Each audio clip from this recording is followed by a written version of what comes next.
There's a lot of people that still believe that Taiwan is a friend. And we understand that the government is, taking the considerations, what thing that is best for the country. Anyone cried because of this? Have you? I am sure, yes. Actually, 我们在台湾的宏都拉斯人，我们都真的很感谢。They have helped us many times, and they have given us scholarships. They have. Hello everyone, welcome to my YouTube channel. Today's video, it's going to be very special because we are going to talk about this relationship between Honduras and Taiwan. As you know, already both countries cut the relations, and we have a friend from Honduras. His name is Fernando. Nice to meet you all. First of all, thank you very much.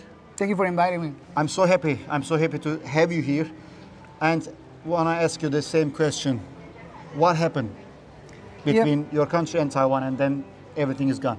Well, I think that this political consideration started a long time ago, I will say, because during the presidential campaign, the now president-elect, Ms. Xiomara Castro de Zelaya, she had already basically said that, during her first 100 days in government, she was planning to establish a relationship with China. And after that, there was a lot of debate at the time whether this was the best decision or not.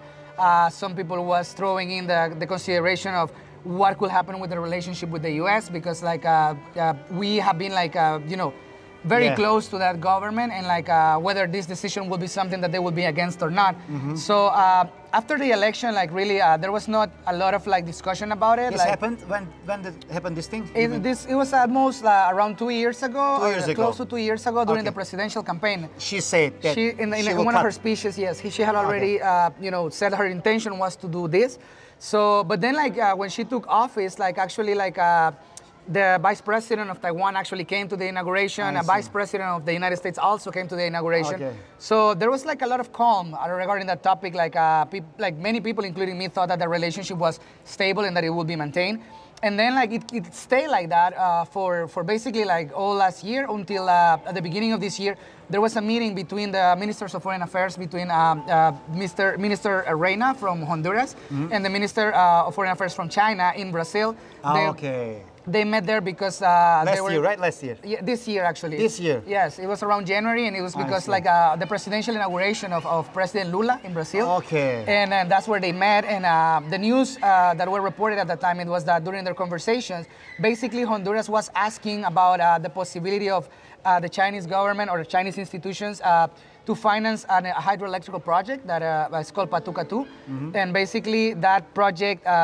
They're trying to build this dam. It's basically a dam to try to solve the energy crisis that Honduras is facing, because we are lacking a lot of so resources. They talk about the thing in Brazil. Yes, that's correct. And at that time, after it was reported in the news, the minister was asked about that, the Minister Reina from Honduras, and then basically there was a kind of a reply from I think it was the ambassador in Costa Rica that said that basically any help will have to be evaluated from the standpoint of what is their attitude towards the diplomatic relationship between those two countries. It's I'm going to help you, yes. But the thing is, you want me or Taiwan?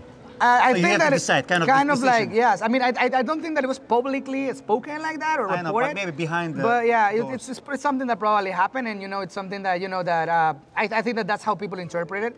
And basically, because of the how do you call it, the need that the Honduran government has, because I think that the consideration that they're making is that they can get maybe a lot more financial resources from the government of China, and a lot of a bigger share of the market if they go to do business with them. I see. And there's people on the other side that think that that Taiwan is a friend. That I know it's how many years? It's 82 years. It's 82 years of friendship. So there's many people that is saying in January when this debate started to come out in the media, they were oh, but Taiwan is a friend. There was a lot of support from media and from political experts and from people basically saying they have helped us many times, and they have given us scholarships. They have prepared our people.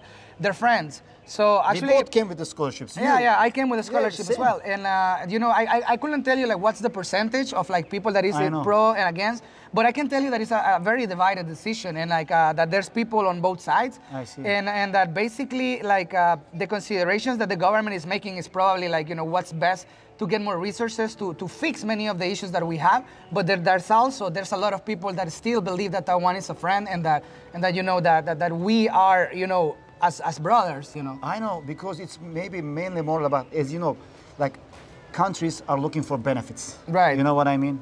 Maybe they got some other offers, I don't know.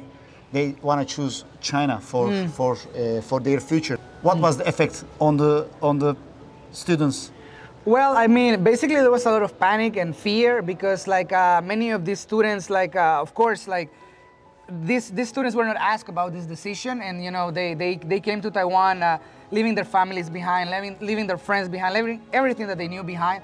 And then one morning, you know, you get this news, and then it's panic, you know, and then basically I have collaborated with NGOs before. I work with NGOs that build schools in like rural areas in Honduras. I have worked with a project that brings information to thousands of students about scholarships throughout the world. And in here, I'm the advisor of the Honduran Association. I see. And basically they started like texting me, yeah, like what does this mean? What do we do? What's gonna happen with the scholarship? So basically, I started providing guidance to them and like telling them, okay, this is what I believe that could happen. This is what I believe that we could do, that you can do.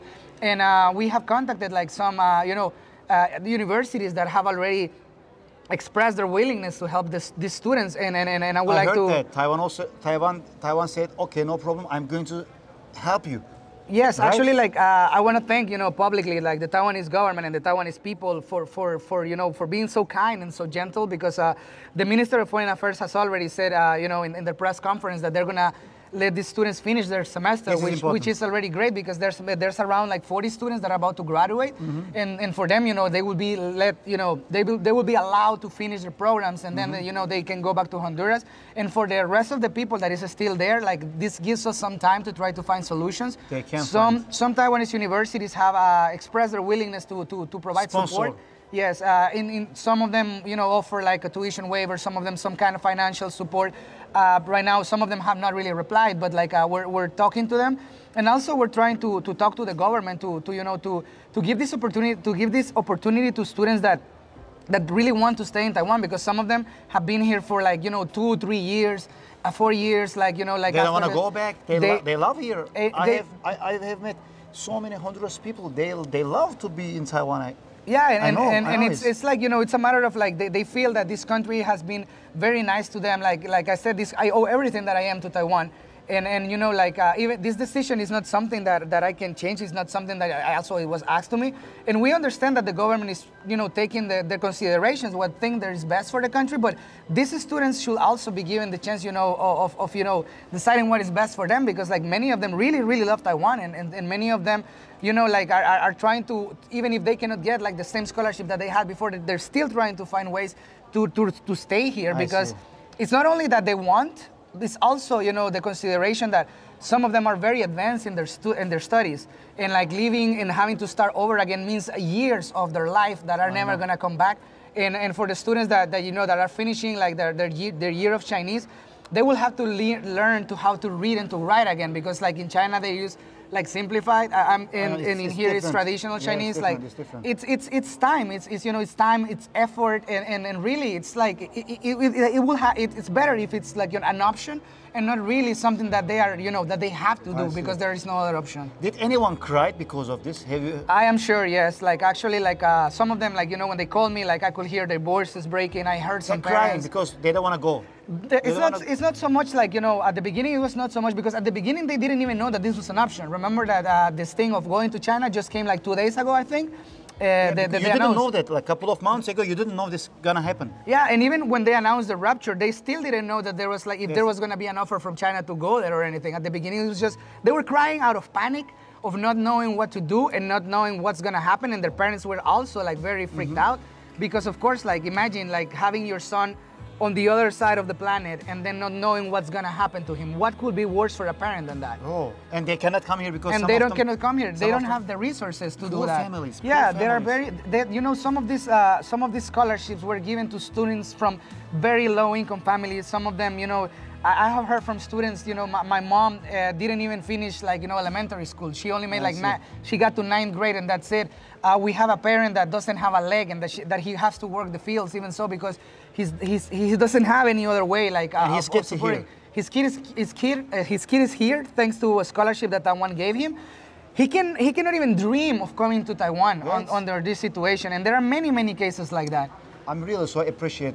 I mean, I really appreciate Taiwanese people's help, like to everyone. My country, you know, because of the earthquake, Yes, Taiwan yes, had also donations. a lot of donations, and your country, many countries, Taiwanese people are really working hard for the world, and I hope we can do something as an individual, not me, because we are not politicians. Right. We can help Taiwan to let them have more voice on the planet.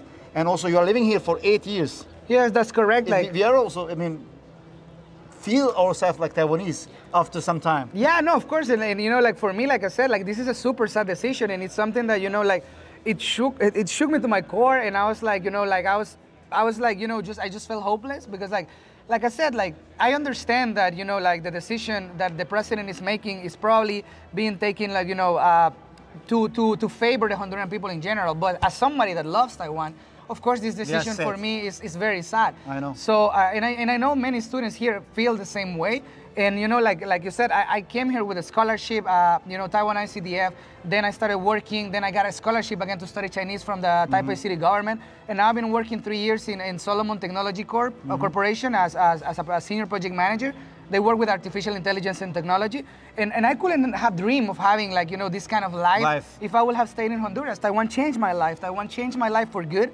And it's something that I will be thankful for the rest of my life. And I know that there are many of these students that feel exactly the same. I know, like, not just Honduras people, me. Yeah, exactly. Me, like everything that one has been benefited. Yeah.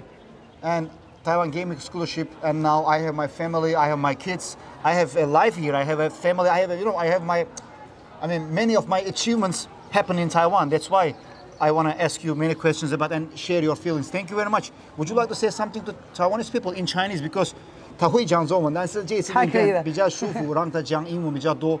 What do you want to say in Chinese? 对，因为这个事情很复杂，所以我觉得英文比较好。可是我要谢台湾，因为我知道现在我们政府的决定对你们可能不好，可是我想说，我们在台湾的学生，我们在台湾的宏都拉斯人，我们都真的很感谢，因为我们知道你们对我来说，你们很任性。你们帮我很多，你们给我一个新的生活，所以我真的要说，台湾是我第二个的家，所以真的谢谢台湾，谢谢台湾人，谢谢。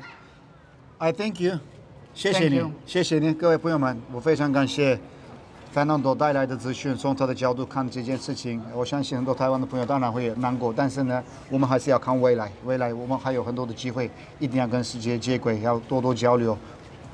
我们可以增加台湾的曝光。这个影片的目的是这个，想要帮台湾发声。然后呢，可以的话呢，帮我分享这个影片，然后你们也可以留言告诉我，你们觉得这件事情的意思是什么？你们怎么看这件事情？然后呢，我们一起来讨论，然后呢，增加台湾的国际观，培养更多的国际观。然后呢，最后一定要订阅我的频道，期待下一个影片。No problem, brother. We love you. And 台湾加油！台湾加油！